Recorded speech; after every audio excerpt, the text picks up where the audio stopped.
Isa ka pa. Isa ka pa eh.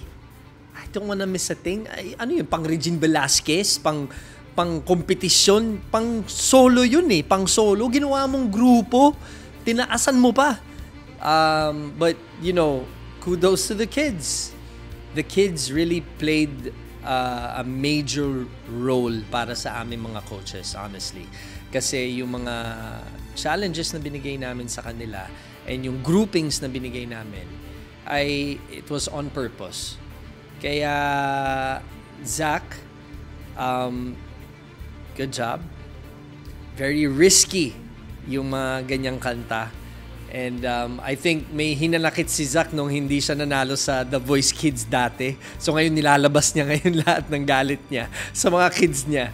But in all fairness, it was a beautiful rendition of the song.